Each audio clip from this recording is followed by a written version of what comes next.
Hello and welcome to Talking with Famous People. My name is host Eric, and I am the host of Talking with Famous People. I am going today to talk about, in this episode, the illusion of infinite time and how it's a necessary part of coming to be a human in the world.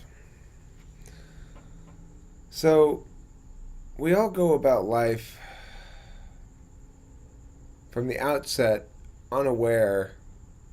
We enter life from the outset unaware of our own mortality, though fundamentally aware of our vulnerability, which would imply our mortality, and eventually, soon enough, does. But even little babies are aware of their own vulnerability. That's why they won't go over empty spaces. Like if you put a glass bridge, they won't go across it because they think they're going to fall down. They didn't have to learn that. They know it instinctually. And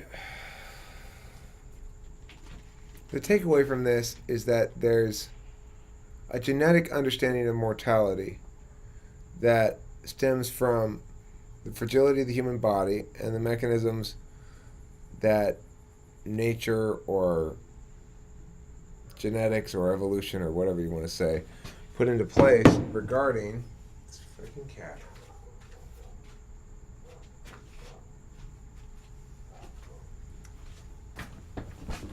Regarding the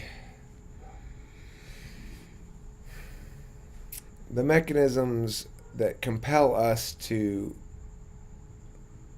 treat our body carefully, namely pain, discomfort, deprivation, things like that.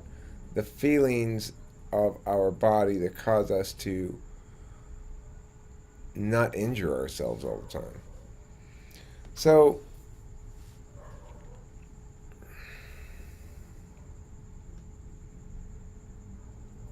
given that we enter life with a physical understanding of mortality, it's only a matter of time before we develop a metaphysical understanding of mortality. That is to say, we begin to see ourselves as single entities moving through time.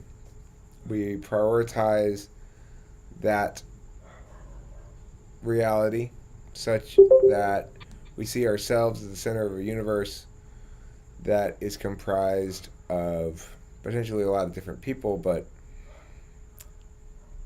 to the extent that it doesn't serve our interests and needs, it's meaningfully non-existent.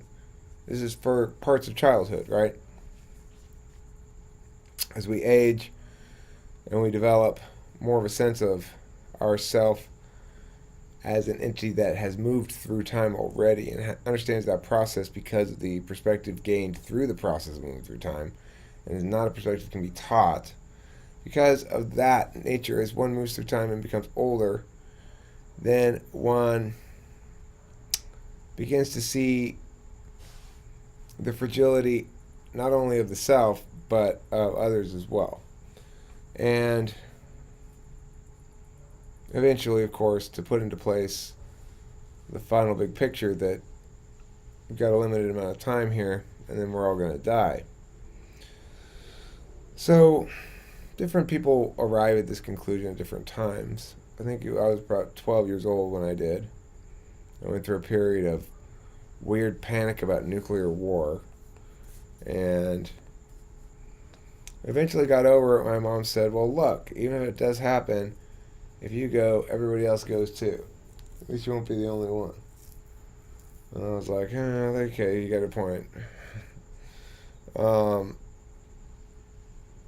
So, for me, then, happened around 12, 13, I think a lot of people around that age probably, where you really internalize the fact that you're going to die eventually.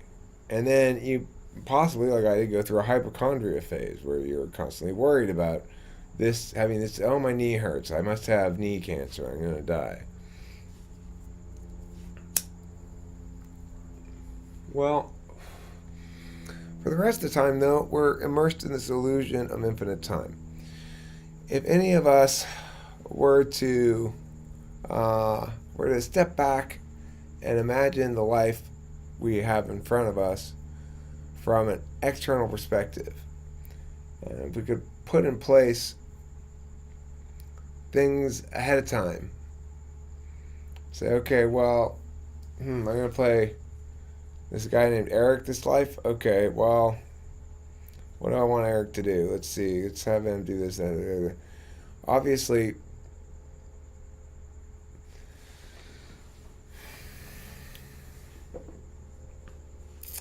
if you are sitting back and thinking about life as a set number of days, a set number of options to do something, anything,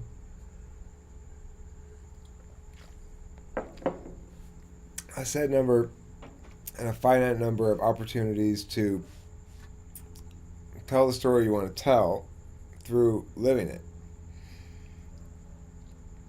I think most people would feel, to the extent that they kept that reality and central in their focus, would feel an added compulsion to make the life they want to be living, or at least figure out what life they want to be living so that they can begin as the first step before they can begin to make it, right? Because a lot of people, including me for sure, are not really certain about what they want out of life. They know they want something other than what they have right now, something more, something better, something less bad, whatever it might be, but they know that it's something different than whatever it is right now, because the alternative is that they've already gotten there. And what could be more tragic than that? Are you living a life good enough to base a movie off of? It's an interesting way to put it.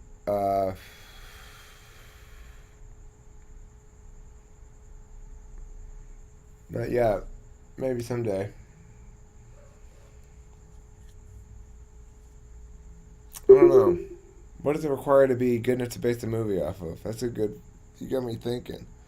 Oh, and there's Paramount Mutagen. Hello, Paramount Mutagen.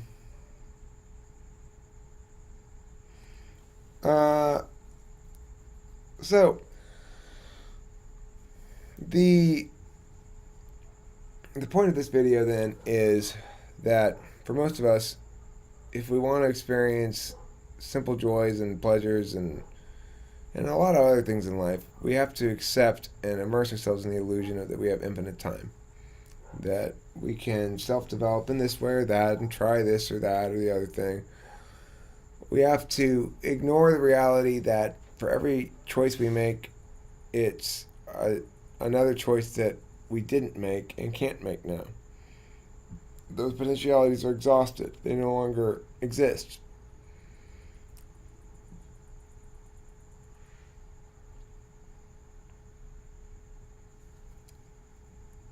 Of course, others may open up. I was supposed to have band practice tonight, and we were supposed to start recording a music video for Siddhartha's Date. But everybody canceled, more or less, in turn. First, I was going to just have a couple of people come, but then even they canceled. So, hence, the evening opened up, and I wanted to go on GoToMeeting. So here I am. The thing is, that potentiality, too, consumes other potential things I could have been spending the evening doing. I could have been finishing cleaning up. I did a little cleaning up outside, but I kind of half-assed it. I could start tackling the inside, which is a nightmare. Depending on the room. Some rooms are more of a nightmare than others. But, there's a lot of things I could have done. I chose to do this. Well, if I had infinite time, it wouldn't matter. But I don't have infinite time. It does matter. And I didn't really make a choice, through this vector, but one imagines that if one were to position oneself as being outside of life, making choices about how your character ought to spend his time in that moment, would your character be spending time doing whatever it is that, you're doing? How much time would they spend doing that, and why? And, of course, not nearly so easy to tell ourselves to pursue a given course of action as it is to tell a character in a game. So that's, I guess, why it's important to keep in mind the limited time thing if you want to keep that in mind. If you don't want to, that's perfectly sensible as well. Any thoughts from assembled persons on this finite time and relationship between different potentialities and the exclusion of one and the acceptance of the other? Live with no regrets, YOLO. Well, yeah. I mean, and the issue of regrets, I think, is a good one to bring up because there are two kinds of regrets. There's regrets of shit you haven't done, and there's regrets of shit you have done. Regrets of shit you didn't do, and regrets of shit you did do. Both are bad. Yeah. My biggest regrets in life are shit I didn't do. Shit I couldn't pull the trigger on because I was scared. But that's me. It's not necessarily everybody. Like ESTP, I wouldn't say. ESTP, you really need to worry about regretting shit that you didn't do because you were too careful and hesitant. You know, for me, it's all in areas of women, mostly being scared to pursue somebody or something like that. But that's all old, super old stuff anyway.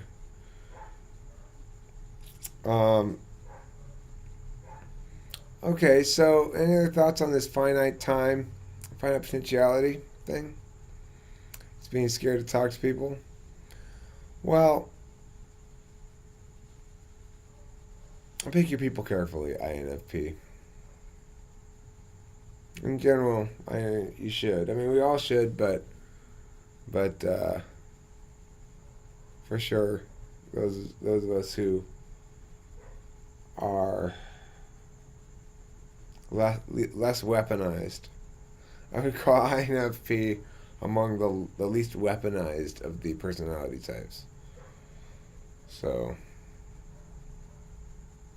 yeah, you should keep an ENTP around to throw down with for you if need be. It's always a good idea. We're always looking for somebody to throw down for on behalf of, Oh, I'll fight for you. Anyway, thanks for watching Talk with Famous People, everybody. Oh, well, yeah, let's talk about that in another video. ENFP, they're not very weaponized.